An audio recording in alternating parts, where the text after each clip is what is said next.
the Toronto Star. I'm Saba Itazaz, and this matters.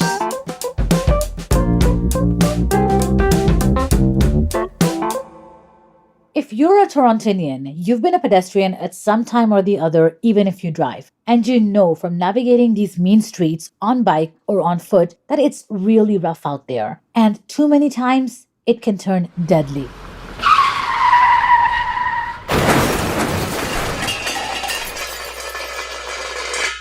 This city has a horrifying record of traffic-related deaths, of senseless tragedies that have ruined lives, of those hit by vehicles and those who were driving them.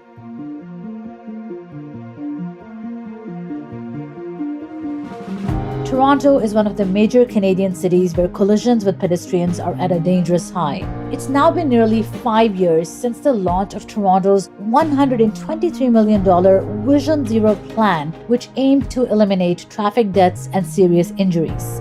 We seem to be very far from that target. You can see that just from the string of horrific traffic deaths from this month. Among them, a 17-year-old girl and a much-loved elderly couple. What's going on? Why are Torontonians dying on the streets of their city? And what needs to be done to fix Toronto's deadly driving problem? I'm joined by star columnist Shawn Micallef and crime reporter Gilbert Ngabo to try and figure this out.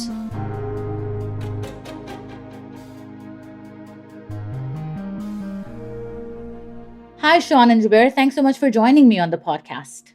Hello. Thank you for having us.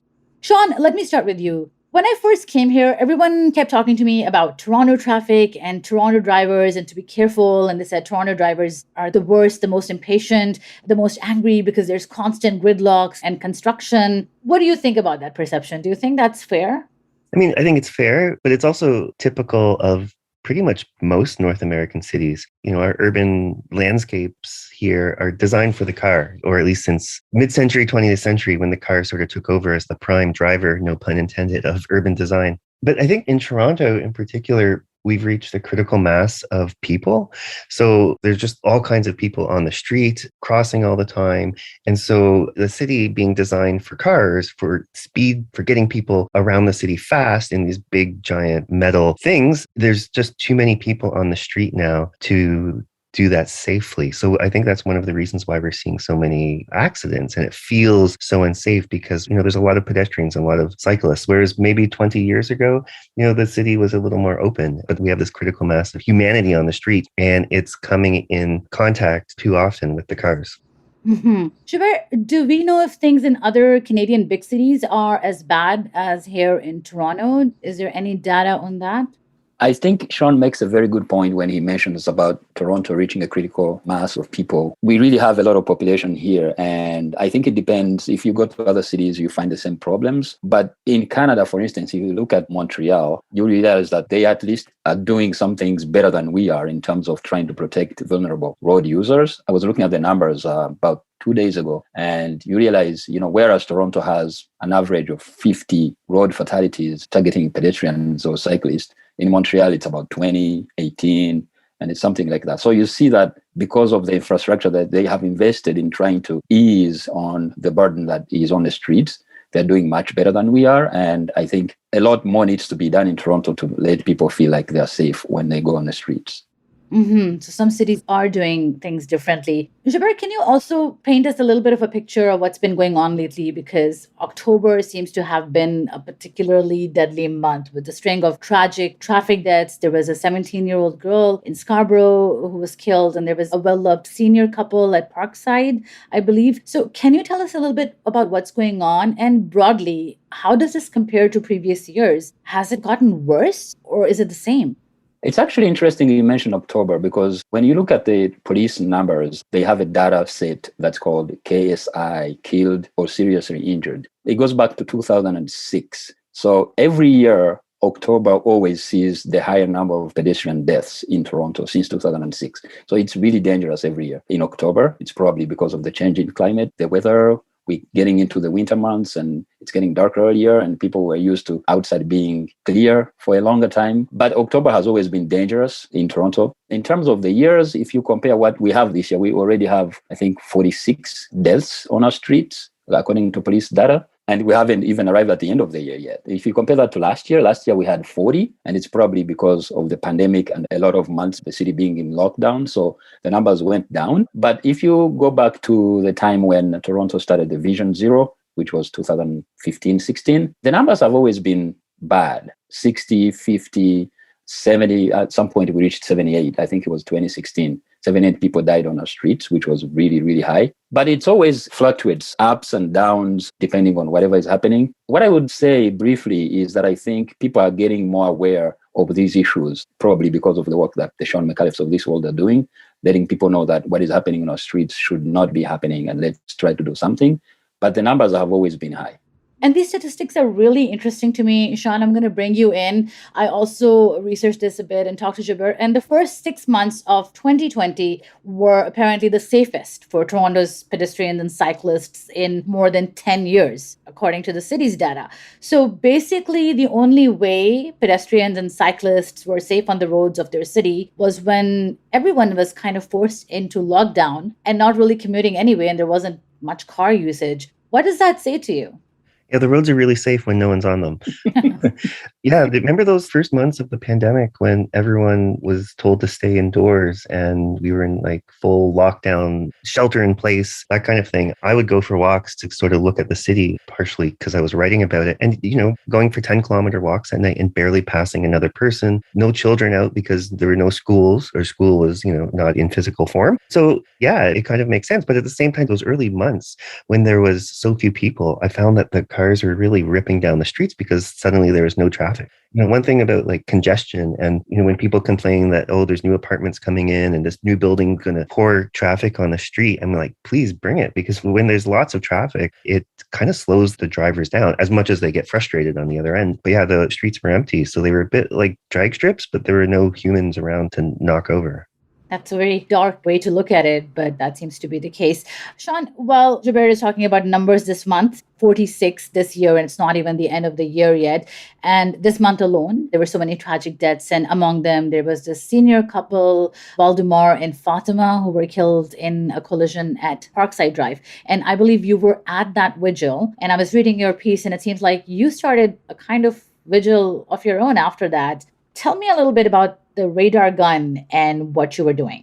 Yeah, there was the first vigil. There's been a second vigil subsequently, but the first vigil at Parkside and Spring Road, so that's right along High Park, it was planned for, I think it was the Tuesday afternoon around the same time that they were killed. For the previous Christmas, I got a radar gun for Christmas, which is, I think, normally for fastballs and tennis serves. But my partner gave it to me because I had flapped my arms and yelled at drivers on the street. And it's like, maybe you should have something that collects the data. And so this seemed like a good reason. Everyone knows that Parkside is a drag strip. I can hear it. I live in the west side of Toronto. I can hear it every night. The motorcycles and the speed cars just like going down as, the sound of Toronto at night. And I crossed it to get into High Park. And there's been community groups complaining about this for years and years, and nothing has been done. So I thought I'd just sit there while the vigil was going on and just clock drivers. And there were SUVs and full-size, pickup trucks, those big beasts going 30 kilometers over the limit. Like, that's an incredible speed next to a park, next to a place where kids and old people cross all the time in the middle of a residential neighborhood. So it was really enlightening to have the data. Oh, and on the other side of it, there's an awful lot of drivers that are totally good. They obeyed the law and they were doing, 50 or 45, 5 under the limit going down Parkside. So there's sometimes this impression that everyone's speeding, but there is a collection of speeders, but there's also a lot of good people who, if we started enforcing more or putting speed cameras in, good Torontonians are going to be fine because they're already obeying the law. Mm-hmm. And I know that you continued sort of doing this speed test with a radar gun, which is a very unique use of it, like you said. And sadly, there were 2 more deaths on the same day as that vigil you're talking about. And you went to each of these places, I believe, to do speed tests. Did you find similar things where a lot of people were overspeeding and that seemed to be one of the bigger issues? Yeah, I went to one of the places where an older man was run over and killed. He was 81 at O'Connor and Pape. So that's kind of East York, the old East York part of Toronto. And O'Connor, is another one of those streets that locals will call a speedway. And there's been calls for it to be tamed, to be slowed down. It's basically a 4-lane highway through a residential neighborhood with really narrow sidewalks. You're walking, within 2 feet of cars, and the speed limit there is 50. So cars are often going 60 or 70. And that's what I clocked a lot of people in the 60s. And in a tight kind of residential neighborhood, that's deadly speed. And people are coming right off the DVP there because they come up Don Mills Road and they're kind of in a freeway state of mind. I know when I'm driving on the freeway and I get off, or the expressway, I'm still kind of going fast. And there's nothing that really tells me as a driver to chill out, like we're in a totally different landscape here. And I went to a few other places. I went to DuPont, which is 40 kilometers an hour, which is another road that people complain about for years, and saw a guy doing 70 something, I think it was. So another 30 over or so in a residential zone. We'll be right back.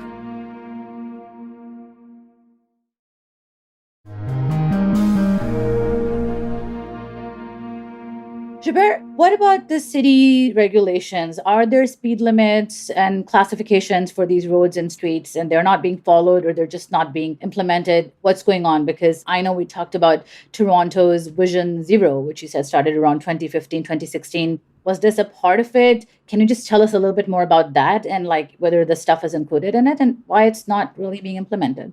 Yeah, I think the rules do exist in Toronto. It's just a matter of people following them and then the rules also being overhauled over time because they can't remain the same over the years. What I hear from road safety advocates and stuff like that is that, especially drivers, we misunderstand the concept of speed limits. Like if you see a speed limit sign that says it's 40 kilometers, most people think it's the minimum you have to go. That is supposed to be the maximum. It's 40 kilometers per hour. You can't go beyond that.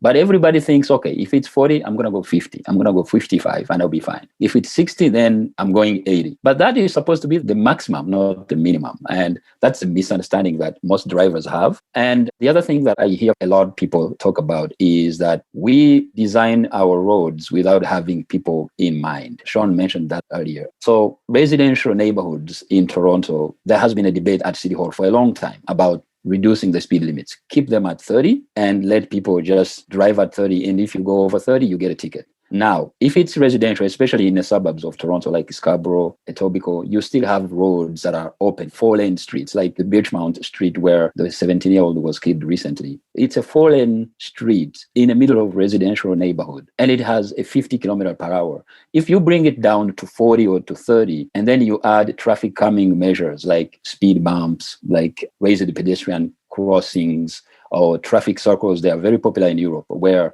pedestrian deaths nearly don't exist. Like in some countries like Norway or Scandinavian countries, they don't have pedestrian deaths because they have installed those traffic calming measures and they made sure that everyone who goes on the street can feel safe.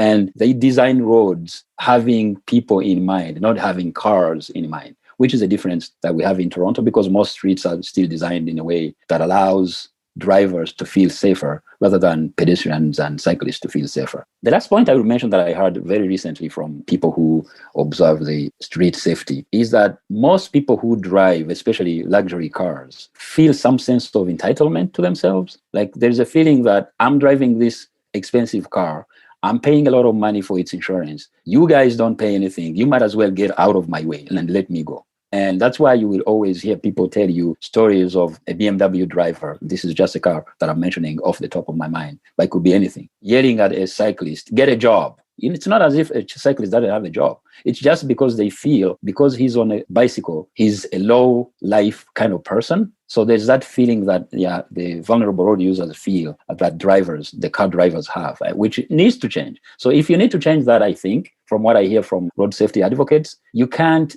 place the responsibility to the drivers. You should put in measures that make drivers go slower without them being contented by going slower. That they just have to do it because that's the way the roads are designed.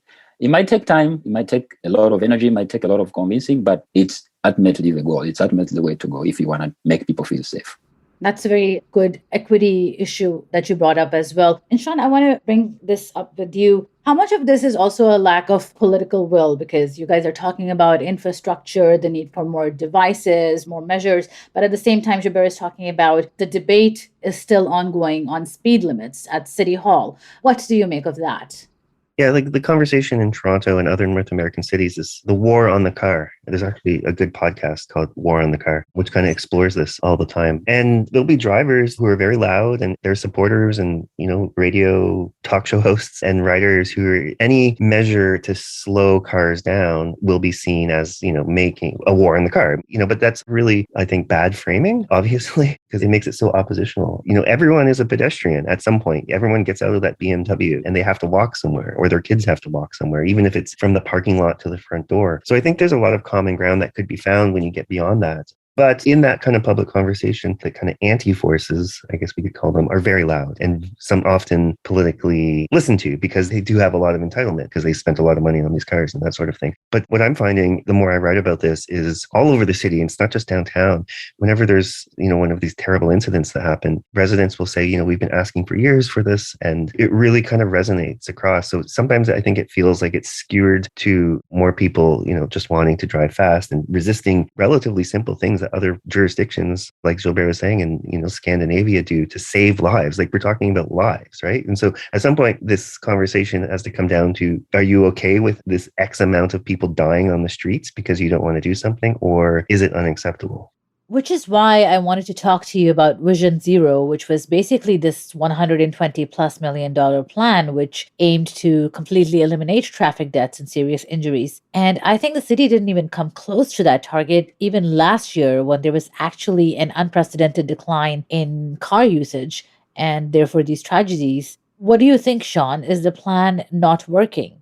I mean, Vision Zero is a great thing. It's a Scandinavian plan to redesign streets, and it's a whole list of things that have worked in other places. But we have an incredibly watered down version of it, right? It almost sometimes feels like a PR exercise. You see those slow down signs all over the city that people will put in their front yard or along parks, and along Parkside, along Hyde Park. They're all over there since the crash a few weeks ago. And they're just the most pathetic things, I think, because it's like begging drivers to slow down, and on the bottom it says Vision Zero. So we do like these kind of PR exercises rather than doing, the real work of putting speed cameras all over the city. We have like a handful of speed cameras that rove around the city kind of in different spots for a little while. It takes a long time to get them installed. A year ago, in a couple of weeks, there was the death of a 23-year-old woman on Dufferin, right across from Dufferin Mall in Dufferin Grove Park. And, the local councillor vowed to do something about it, but the road is exactly the same. The speed camera has not come yet. It's on the list of, coming soon. And so it all just gets bogged down in bureaucracy. And I think people are upset, rightfully. And that sort of stuff could be sped along. No pun intended again. These things, if we took it seriously, we could expedite a lot of these Vision Zero things, but we don't. Can I tell you a quick story about enforcement, traffic enforcement? Please do. I was going to ask you about that anyway. It's very anecdotal, but I have a friend of mine who lives here in Toronto and has a brother who lives in Norway. 2 years ago, 2019, went to visit his brother, and then they took a drive from Norway to Sweden. And the brother who lives in Norway was the one who was driving. And my friend here was complaining that they're going very slow. And at some point he complained that, I haven't seen any police officer on the road. Why can't we just give it some gas and move on? And his brother was like, no, that is something that never happens here because there are cameras everywhere, man. If you go even 5 kilometers over the speed limit, you'll find a ticket at home. You won't see a police officer, but you're going to find a ticket at home. And you wonder, that should be something easy to do here if you put all these cameras. We have 50 speed cameras in Toronto, and because they're not enough, they keep rotating them. So you put them here 1 week, and the next week you take them to another street. So what do you think is going to happen? People are going to know that you have them here now, and they're going to slow down. And as soon as you remove them, they're going back to their speed crashing behavior. So as a city, we really can do that. If they decided, let's buy a camera for, at least every street, it might be 250 cameras, it might be 300 cameras, but, budget for that and do it and put them there and let people be safe. Gilbert, I'm really glad you mentioned your friend who was actually looking out for actual policemen, which seems to be some of the mentality, because I've talked to some people who say there are not enough instances of just police handing out tickets to rule violators.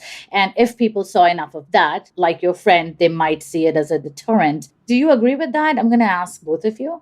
I think it works, but I think human enforcement can't be the only way to go. It has to be supplemented by all these technologies that we have available today. And I say that mainly because I think last week when I was doing a story about the Parkside crash, I was speaking to one person who told me how frustrating it was to see, like it was a week before that crash, police officers in Hyde Park ticketing cyclists telling them they are violating whatever the rules were to cycle in Hyde Park. And everyone was like, cyclists are not the problem here. The problems are the drivers of the cars that, if they go over the speed limit, can kill people. Have you looked at that at least before you go to cyclists and start ticketing them? So those police officers are in Hyde Park, they're ticketing cyclists. Meanwhile, on Parkside, drivers are going 70, 80 kilometers per hour and no one is stopping them. So that's a problem, you know? Yes, human enforcement is okay, but it has to be supplemented by all the technologies that we have available if we want to really achieve Vision Zero. Again, it's supposed to be Vision Zero, not Vision 20 and 10 pedestrians death. It's supposed to go down to zero. Shawn, what do you think? Yeah, and the Toronto police have famously, kind of given up on traffic enforcement over the last years. There have been studies on how many tickets they've been giving out, and it's declining, and it added to the lawlessness of the streets, really. And then you see, after the crash on Parkside, oh, there's a speed trap suddenly. They showed up. It took 2 people dead for them to kind of come out and do their job. And so I think take it away from them. The technological solution is the one. Also, I don't want to see, hundreds of cops on the street pulling people over, because we've seen who gets pulled over more. Right? It won't be necessarily the white lawyer in a BMW. And so if making it technological, making it fair, just get the speeders, and taking that kind of bias of policing out of the thing seems to be the equitable solution.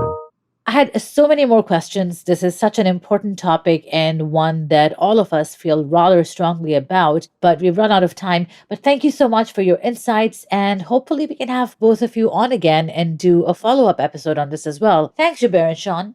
Thank you, Saba. Thanks, Saba. I was talking to the Star's crime reporter Gilbert Ngabo and columnist Shawn Micallef. That's it for today. Thanks so much for listening. I'm your host, Saba Itazaz. The This Matters team is Adrian Chung, Brian Bradley, JP Fozo, Matt Hearn, Morgan Bucknick, Raju Mutter, and Sean Pattenton. Our music is by So-Called, Mike DeAngelis, and Sean Pattenton. We want to hear what stories matter to you. Please send us comments, questions, or ideas to thismatters@thestar.ca. Please consider supporting the journalism the Toronto Star newsroom does at thestar.com/subscribingmatters. And don't forget to subscribe to This Matters on Apple Podcasts, Spotify, or wherever you listen to your favorite podcasts. Let's talk soon.